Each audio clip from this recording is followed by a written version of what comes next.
فرزند زہرا یہ حالات برے ہیں۔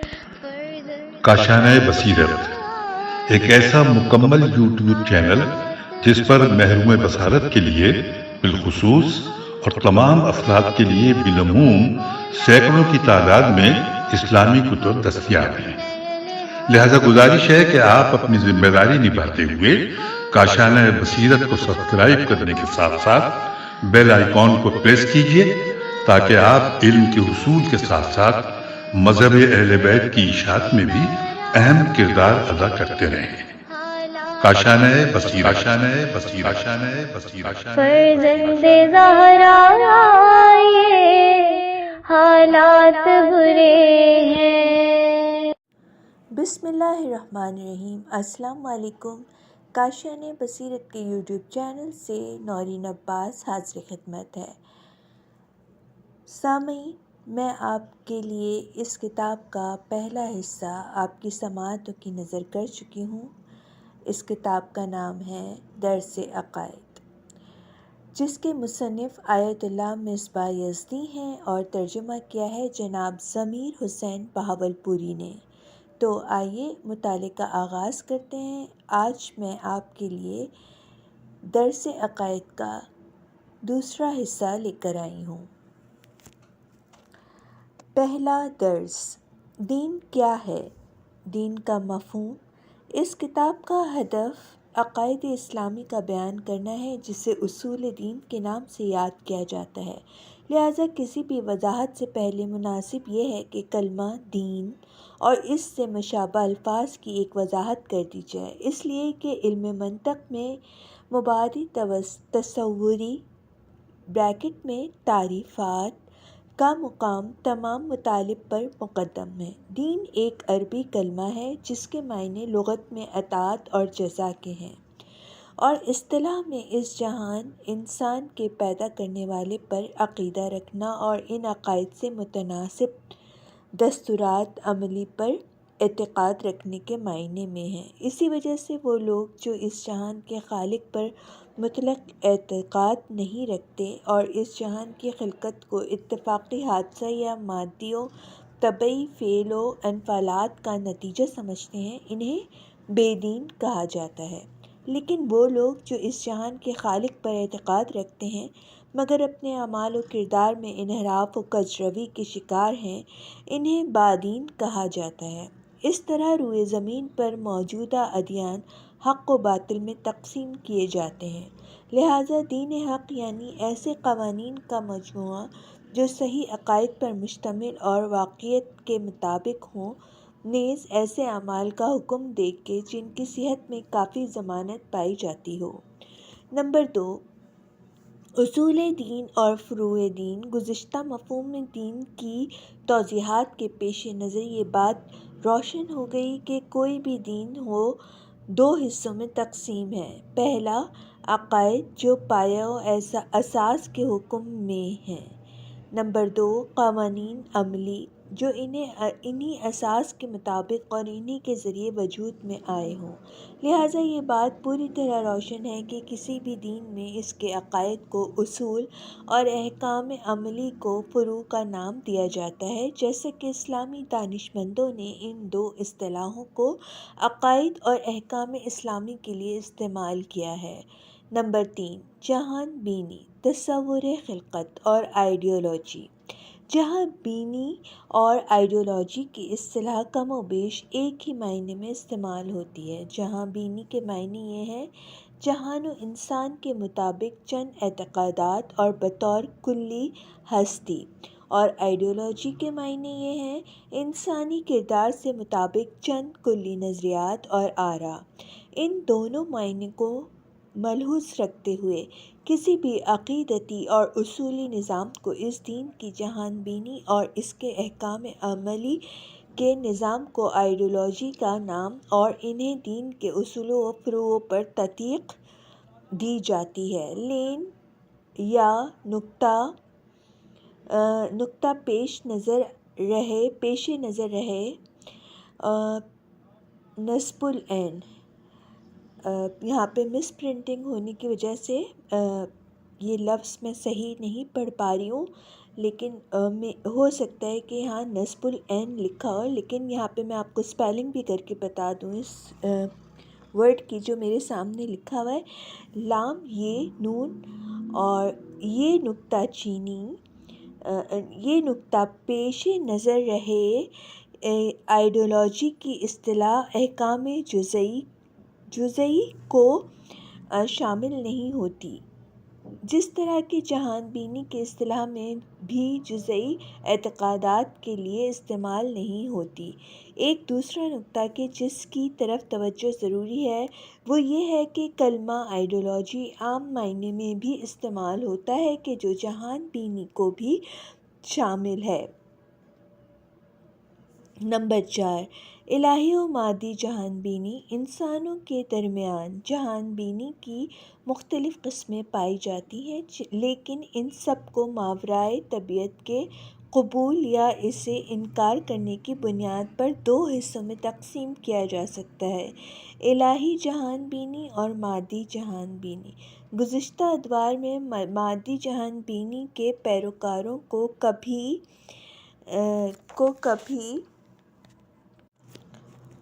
2-4-9 طبیعی اور دہریے اور کبھی 2-4-9 زندیق اور ملحد کے نام سے یاد کیا جاتا تھا، لیکن انہیں ہمارے زمانے میں مادی اور میٹیریلسٹ کہا جاتا ہے۔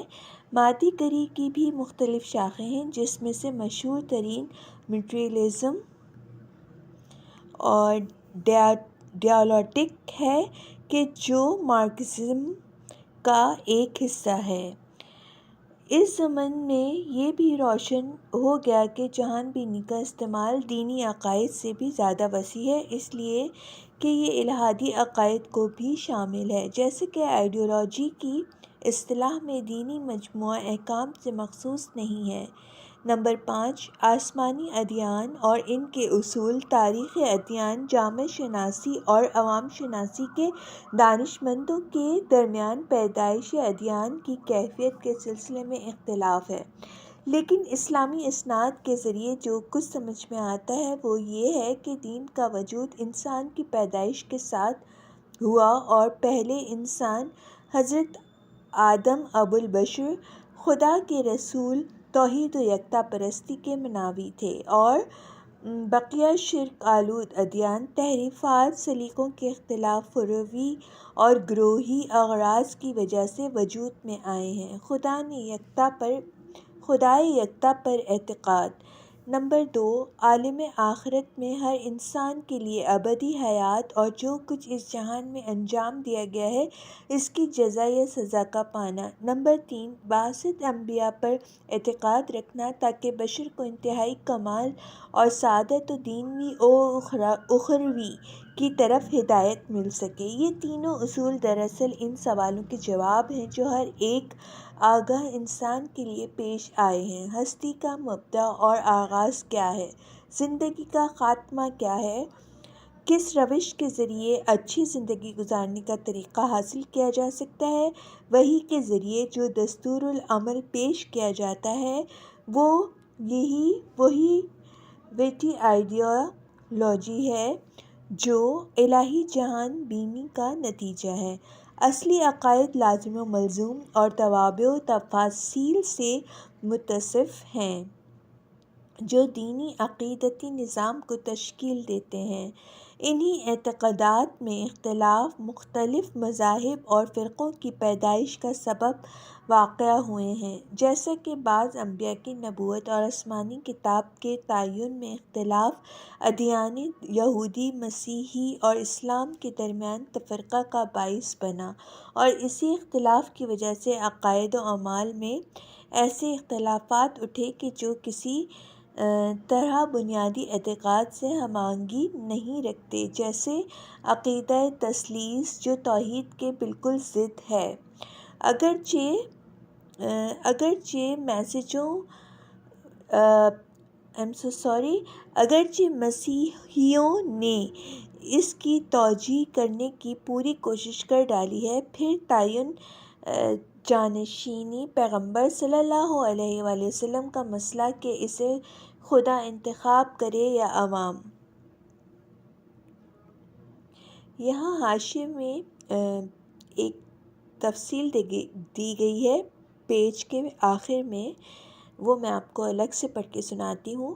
بعض آسمانی ادیان میں جباروں اور ستمگروں کی رضایت حاصل کرنے کے لیے بعض تحریفات کچھ اس طرح ہیں کہ دین کے دائرے کو خدا کے ساتھ انسان کے رابطے میں محدود اور احکام دین کو خاص مذہبی مراسم سے مخصوص، سماج کی سیاست اور اس کے امور کو دائرہ دین سے خارج کر دیا گیا ہے، جبکہ ہر دین آسمانی معاشرے کی تمام ضرورتوں کو برطرف کرنے کا ذمہ دار ہوتا ہے۔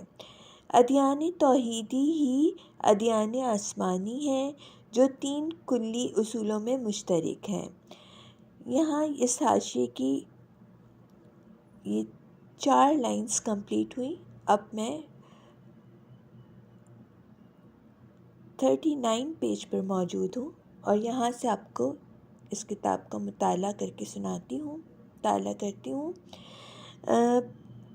جانشین پیغمبر صلی اللہ علیہ وسلم کا مسلک کہ اسے خدا انتخاب کرے یا عوام الناس، جو شیعہ اور سنی گروہوں میں شدید اختلاف کا باعث ہوا، تاکہ دینی و اخروی سعادت حاصل ہو سکے، جنہیں سمجھنے کے لیے عام انسانوں کی عقلیں ناکافی ہیں۔ اس مطلب کی توضیح انشاءاللہ آئندہ آئے گی، اور خدا کی جانب سے مبعوث ہونے والی آخری پیغمبر صلی اللہ علیہ وآلہ وسلم پر واجب ہے کہ وہ قیامت تک کے وہ تمام دستورات جو انسانوں کے لیے ضروری ہیں بیان کریں۔ اس وجہ سے اسلامی تعلیمات میں اجتماعی اور سیاسی اور اقتصادی تعلیمات کا ایک بڑا حصہ موجود ہے۔ نتیجہ: توحید و نبوت اور معاد کو تمام آسمانی ادیان میں اس اساسی عقائد میں سے شمار کیا گیا ہے، لیکن وہ عقائد جو اساسی عقائد کے تجربہ و تحلیل کے ذریعے حاصل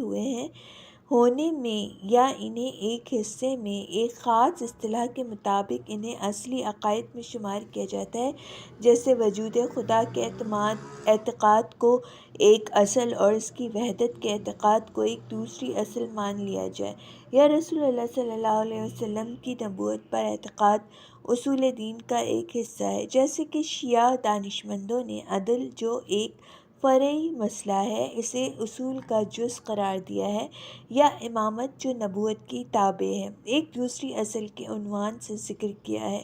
در حقیقت کلمہ اصل کا استعمال ایسے اعتقادات کے ساتھ میں اصطلاح کے تابع ہے، اور یہ کسی بھی قسم کے منافع اور بحث کا مقام نہیں ہے۔ اسی وجہ سے کلمہ اصول دین کو 2 معنی عام و خاص میں استعمال کیا جا سکتا ہے۔ اس کی عام اصطلاح فروع دین اور بعض احکام کے مقابلے میں بولی جاتی ہے، اور اس کی خاص اصطلاح بنیادی ترین عقائد سے مخصوص ہے۔ اسی طرح آسمانی ادیان کے درمیان مشترک عقائد جیسے اصول سہگانہ، توحید، نبوت اور معاد بطور مطلق اصول دین، اور ان کے علاوہ چند اصل کے اضافے کے ساتھ اصول دین خاص، یا پھر ایک چند وہ اعتقادات جو کسی مذہب یا فرقے کی پہچان میں اضافہ کر کے اصول دین و مذاہب یا ایک مذہب کے اصول عقائد کا حصہ شمار کیے جا سکتے ہیں۔ سوالات: نمبر 1، دین کے لغوی اور اصطلاحی مفاہیم کو بیان کریں۔ جہان بینی اور آئیڈیالوجی کی تعریف کے علاوہ ان دونوں کے فرق کو واضح کریں۔ نمبر 3، جہان بینی کی 2 کلی وضاحت کریں۔ نمبر 4، اصول دین کی 2 عام و خاص اصطلاحیں میں اس کی وضاحت کریں۔ نمبر 5، آسمانی ادیان میں مشترک اصول کیا ہیں اور ان کی اہمیت کی کیا وجہ ہے؟ اور سامعین، یہاں پہ پہلا درس اپنے اختتام کو پہنچا، اور اب ہم دوسرے درس کا آغاز کریں گے۔ بسم اللہ الرحمن الرحیم۔ دوسرا درس، دین میں تحقیق کے عوامل۔ انسان کی نفسانی، روحانی و معنوی خصوصیات میں سے ایک خاصیت حقائق اور واقعات کا پتہ لگانا ہے جو ہر انسان میں آغاز ولادت سے پایا جاتا ہے اور عمر کی آخری سانسوں تک یہ غریزہ فطری باقی رہتا ہے۔ یہی حقیقت جوئی کی فطرت، جسے حص کجکاوی کاف جیم کاف الف واو چھوٹی بھی کہا جاتا ہے، انسان کو دین کے دائرے میں موجودہ مسائل کے سلسلے میں تحقیق و جستجو اور دین حق کی شناخت کے لیے آمادہ کرتی ہے، جیسے کیا غیر مادی اور غیر محسوس شے غیب کا وجود ہے، اور اگر ایسا کچھ ہے تو پھر کیا جہان مادی و محسوس اور جہان غیب میں کوئی ربط ہے، اور اگر ان دونوں میں ربط ہے تو پھر کیا کوئی نامحسوس موجود ہے جو اس جہان مادی کا خالق ہو؟ کیا انسان کا وجود اسی مادی بدن میں منحصر ہے اور اس کی حیات صرف اس دنیا سے مخصوص ہے، یا اس دینوی اور زندگی کے علاوہ کوئی اور زندگی ہے؟ اور اگر انسان کے لیے ایک دوسری زندگی آخرت ہے تو کیا اس دنیاوی زندگی اور اس آخرت میں کوئی ربط ہے یا نہیں؟ اور اگر کوئی ربط ہے تو پھر امور دینوی میں کون سے امور آخرت کی زندگی میں مؤثر ہیں، اور کون سا راستہ زندگی کو صحیح گزارنے کے طور طریقہ کی پہچان کے لیے ہے، ایسا طور طریقہ جو دنیا و آخرت میں انسان کی سعادت کی ضمانت دے، اور وہ طور طریقہ کیا ہے؟ بس حقیقت جوئی کی فطرت وہ اولین عامل ہے جو انسان کو مسائل کی جستجو، منجملہ دینی مسائل اور دین حق کو پہچاننے کے لیے ابھارتی ہے۔ حقیقت کی شناخت کے لیے انسانی فطرت جو عوامل جوش و ولولہ کا سبب بنتے ہیں ان میں سے ایک ان تمام آرزوؤں کو حاصل کرنا ہے جو ایک یا چند فطرتوں حقائق شناخت کے علاوہ سے متعلق اور کسی خاص معلومات پر منحصر ہیں، جیسے کہ مختلف دینی نعمتوں سے بہرہ مند ہونا علمی کوششوں کا نتیجہ ہے، اور علوم تجربی کی کامیابیاں انسانوں کے لیے اپنی آرزوؤں کے حصول میں نہایت مددگار ہیں۔ اسی طرح اگر دین انسان کا منافع و مصالح اور اس کی آرزوؤں کو پورا کر دے اور برے کاموں سے اسے روک دے تو یہ امر اس کے لیے نہایت مطلوب ہوگا۔ لہٰذا منفعت طلبی کی حس اور نقصان سے بچنے کی فطرت دین میں اور زیادہ تحقیق و جستجو کی امنگ کو افزائش دینے کا سبب ہے۔ لیکن معلومات میں وسعت پیدا کرنے کے لیے اور تمام حقائق کو درک کرنے کے لیے کافی وسائل کا ہونا ضروری ہے۔ یہ ممکن ہے کہ انسان تحقیق کے لیے ایسے مسائل کا انتخاب کرے کہ جنہیں حل کرنا آسان، سہل الوصول اور محسوس ہو، لیکن دینی مسائل کی جستجو سے صرف اس بنا پر پرہیز کرتا رہے کہ ان کا حل کرنا مشکل اور کسی اہم علمی نتائج تک پہنچنا ممکن نہیں ہے۔ اس وجہ سے یہ امر ضروری ہے کہ لوگوں کے لیے یہ حقیقت روشن ہو جائے کہ دینی مسائل کافی اہمیت کے حامل ہیں، اور ان مسائل میں تحقیق و جستجو بقیہ مسائل کی جستجو سے کاملا متفاوت ہے۔ بعض ماہرین نفسیات کا عقیدہ ہے کہ اساسہ خدا پرستی ایک مستقل آرزو ہے جس کے سرچشمے کو حس دینی کے نام سے یاد کیا جاتا ہے، اور اسے حس جستجو، حسن نیکی اور حسن زیبائی، خوبصورتی میں انسانی روح کے لیے چوتھا پہلو شمار کیا جاتا ہے۔ ان لوگوں نے تاریخی شواہد کی روح سے یہ امر ثابت کیا ہے کہ خدا پرستی کی حس ہر زمانے میں مختلف شکلوں میں رہی ہے، لہٰذا اس حس کا ہمیشگی اور اس طرح وسیع ہونا اس کے فطری ہونے کی دلیل ہے۔ البتہ اس فطرت کے عمومی ہونے کا مطلب یہ نہیں کہ یہ تمام انسانوں میں زندہ بیدار بھی ہو اور اسے مطلوب کی جانب برانگیختہ کرنے میں مدد بھی کرے، بے رے الف نون گاف خے یہ تے، بلکہ صحیح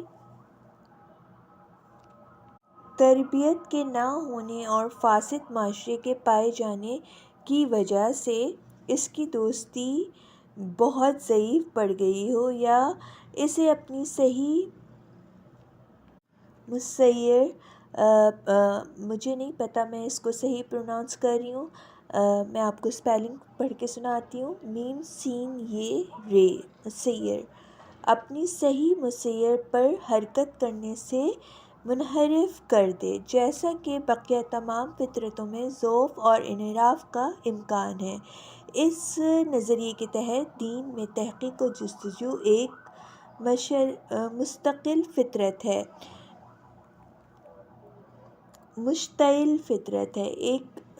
تحقیق و جستجو ایک مشتعل فطرت ہے، دلائل اور برہان کے ذریعے اسے ثابت کرنے کی کوئی ضرورت نہیں ہے۔ اس مطلب کو آیات و روایت کے ذریعے مورد و تائید قرار دیا جا سکتا ہے کہ جو دین کے فطری ہونے پر دلالت کرتی ہے، لیکن چونکہ اس میل فطری کی تاثیر آشکار نہیں ہے، لہٰذا کوئی بحث و مباحثے کے دوران اپنے موقف کی تائید میں اس کے وجود کا منکر ہو سکتا ہے۔ اسی وجہ سے ہم تنہا اسی بیان پر اکتفا نہیں کریں گے بلکہ عقلی دلائل کے ذریعے اس حقیقت کو ثابت کریں گے۔ دین میں تحقیق، یہ حقیقت روشن ہو چکی ہے کہ ایک طرف حقائق کی شناخت کا فطری رجحان اور دوسری طرف حصول منفعت اور مصلحت اور خطرات سے بچنے کی فطری خواہش ایک ایسے طاقتور عامل ہے جو تفکر و تحقیق اور علوم کی تحصیل میں نہایت مددگار ہے۔ یہی وجہ ہے جب کسی شخص کو اس بات کا احساس ہو جاتا ہے کہ طول تاریخ میں بعض انسانوں نے یہ دعویٰ کیا ہے کہ ہم پروردگار کی طرف سے انسانوں کو دو جہان کی سعادت تک پہنچانے کے لیے مبعوث ہوئے ہیں، جنہوں نے اپنے پیغامات کے ابلاغ اور انسانوں کی ہدایت کے لیے کسی بھی قسم کی زحمت اٹھانے سے دریغ نہیں کیا اور تمام سختیوں کو اپنے لیے خریدا، حتیٰ کہ اپنی جانوں کو بھی اس ہدف کے تحت قربان کر دیا، تو اس کے اندر دین میں تحقیق و جستجو کی ایک عجیب سی امنگ پیدا ہوتی ہے، اور وہ یہ جاننے کی کوشش کرتا ہے کہ کیا ان لوگوں نے جو دعویٰ کیا تھا، کیا ان کا یہ دعویٰ درست اور منطقی دلائل کی روح سے صحیح تھا یا نہیں۔ خصوصاً یہ جذبہ بیداری اس وقت اور بڑھ جاتی ہے جب انہیں یہ معلوم ہوتا ہے کہ ان لوگوں نے حیات جاودانی اور نعمت و سعادت کی بشارت دی ہے، عذاب دائمی اور ابدی شقاوت سے ڈرایا ہے، یعنی ان کی دعوت کو قبول کر لینا فراوان نعمتوں کے حصول کا موجب اور اس سے انکار کرنا دائمی خسران کا سبب ہے۔ ان سب حقائق کے جاننے کے بعد کون شخص دین سے غفلت کے لیے عذر پیش کر سکتا ہے اور دین کے سلسلے میں تحقیق و جستجو سے منہ پھیر سکتا ہے؟ ہاں، ممکن ہے کہ بعض اشخاص آرام طلب اور کاہل ہونے کی وجہ سے یہ تحقیق انجام نہ دیں، یا پھر دین کے قبول کر لینے کے بعد اس کی پابندیوں اور بعض نفسانی خواہشوں پر روک لگ جانے کی وجہ سے دین میں جستجو کرنے سے پرہیز کریں، لیکن ایسے اشخاص کو اپنی آرام طلب طبیعت کی سزا بھگتنا ہوگی اور عذاب ابدی میں گرفتار ہونا ہوگا۔ ایسے لوگوں کی حالت ان بچوں سے بھی بدتر ہے جو دواؤں کی تلخی کی وجہ سے ڈاکٹروں کے پاس جانے سے کتراتے ہیں اور اپنے لیے حتمی موت کو دعوت دے دیتے ہیں۔ اس لیے یہ بچے اپنے فائدے و نقصان کو سمجھنے کے سلسلے میں کافی عقل و شعور نہیں رکھتے، ڈاکٹر کی ہدایتوں سے مخالف دنیا کی چند روزہ نعمتوں سے محرومی سے زیادہ نہیں ہے، لیکن ایک بالغ انسان سود و زیاں کو ترک کرنے اور جلد ختم ہو جانے والی نعمتوں کے سلسلے میں غور و فکر کی صلاحیتوں کا حامل ہوتا ہے۔ اسی وجہ سے قرآن نے اپنے غافل انسانوں کو حیوانات سے بھی زیادہ گمراہ جانا ہے۔ اول کاف کل انعام بل ہم ازل اول کا ہم الفضون۔ یہ لوگ گویا، یہاں جو ہے بریکٹ میں ایک آیت لکھی ہوئی ہے جو میں نے پڑھی تو ہے، لیکن اعراب نہ ہونے کی وجہ سے صحیح میں نے تلاوت نہیں کی رہی اس کی، لیکن یہاں پہ بریکٹ میں آیت موجود ہے۔ اس کا ترجمہ ہے، یہ لوگ گویا جانور ہیں بلکہ ان سے بھی کہیں گئے گزرے، یہی لوگ امور حق سے بالکل بے خبر ہیں۔ اور ایک اور مقام پر حیوانات سے بدتر کہا ہے۔ یہاں ایک اور آیت کوٹ کی ہوئی ہے، ترجمہ، اس میں شک نہیں کہ زمین پر چلنے والے تمام حیوانات سے بدتر خدا کے نزدیک وہ بہرہ و گونگے کفار میں کچھ نہیں سمجھتے۔ ایک شبے کا حل۔ اس مقام پر شاید کوئی شخص اپنے لیے یہ بہانہ نہ پیش کرے کہ ایک مسئلے کے تحت تنہا اسی صورت میں تحقیق و جستجو مفید ہے کہ جب اس کے حل کی امید ہو، لیکن ہم دین اور اس کے مسائل کے سلسلے میں ایسی فکر کے مالک نہیں ہیں۔ اسی وجہ سے اپنی طاقت کو ایسے امور میں صرف کرنے کی بجائے کیوں نہ ایسے موارد میں صرف کریں جس میں زیادہ سے زیادہ نتیجہ برآمد ہونے کی توقع ہو۔ ایسے شخص کا جواب اس طرح دیں گے، سب سے پہلے کہ دین کے اساسی مسائل کو حل کرنا کسی بھی صورت میں علمی مسائل کے حل کرنے سے کم نہیں ہے۔ اور سامعین، یہاں پہ اس صفحے پر ایک حاشیہ دیا ہوا ہے جس پر آیت قرآنی لکھی ہوئی ہیں، اور میں آپ کو اس کا ترجمہ پڑھ کے سناؤں گی۔ سورہ قیامت آیت 5 ترجمہ، مگر انسان تو یہ چاہتا ہے کہ اپنے آگے بھی ہمیشہ برائی کرتا جائے۔ نمبر 2 سورہ اعراف آیت 129، وہ لوگ جو پاتے بلکہ ان سے بھی زیادہ گمراہ ہیں۔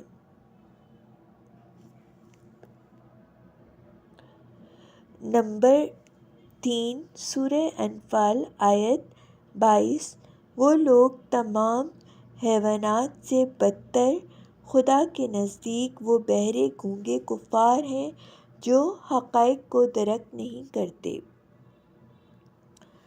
اور اگلے پیج سے میں اپنا مطالعہ کا آغاز کرتی ہوں، کنٹینیو کرتی ہوں اس سے متعلق کو۔ اور اس بات کو ہم بخوبی جانتے ہیں کہ بعض مشکل مسائل کا حل دانش مندوں کے سال ہر سال کی زحمتوں کا نتیجہ ہے۔ دوسرا یہ کہ احتمال کی قدر و قیمت تنہا ایک عامل کے تابع مقدر احتمال نہیں، بلکہ اس درمیان متحمل کی مقدار کو بھی جاننا ہوگا۔ مثلاً اگر ایک اقتصادی تجارت میں منفعت 5% اور دوسری تجارتوں میں 10% ہو، لیکن اگر پہلی تجارت میں متحمل کی منفعت 1000 روپیہ اور دوسری تجارت میں 1,00,000 روپیہ ہو، تو پھر پہلی تجارت 5 گنا دوسری تجارت پر فوقیت رکھتی ہے، اگرچہ پہلی تجارت میں مقدار احتمال 5% جو دوسری تجارت کی مقدار احتمال 10% کا نصف ہے۔ چونکہ دین میں تحقیق کی منفعت کا احتمال بے شمار ہے، ہر چند قطعی نتیجہ ہے کہ دستیابی کا احتمال ضعیف ہو، لیکن اس راہ میں تحقیق اور کوشش ہر اس راہ سے زیادہ ہے جس میں نتیجہ محدود ہو، اور تنہا اسی صورت میں دینی مسائل میں ترک تحقیق قابل قبول ہے کہ جب انسان کو یہ یقین ہو جائے کہ دین غیر درست اور اس کے مسائل قابل حل نہیں ہیں، لیکن ایسا یقین و اطمینان کہاں سے حاصل ہو سکتا ہے؟ سوالات۔ نمبر 1، حقائق کی شناخت کے لیے انسان کا غریزہ کیا ہے؟ غین رے یہ زے گول ہے۔ نمبر 2، کیوں انسان تمام حقائق کی تحقیق نہیں کرتا؟ نمبر 3، حصہ دینی کا مطلب کیا ہے اور اس کے وجود کو ثابت کرنے کے لیے کون سی دلیل ذکر کی گئی ہے؟ نمبر 4، اصول دین میں تحقیق کی ضرورت کو بیان کریں۔ نمبر 5، کیا دین کے قطعی مسائل کو حل کرنے کی امید نہ ہونے کو ترک تحقیق کے لیے عذر بنایا جا سکتا ہے؟ اور سامعین، یہاں میں اپنے مطالعے کو روک رہی ہوں۔ میں موجود ہوں صفحہ نمبر 46 پہ۔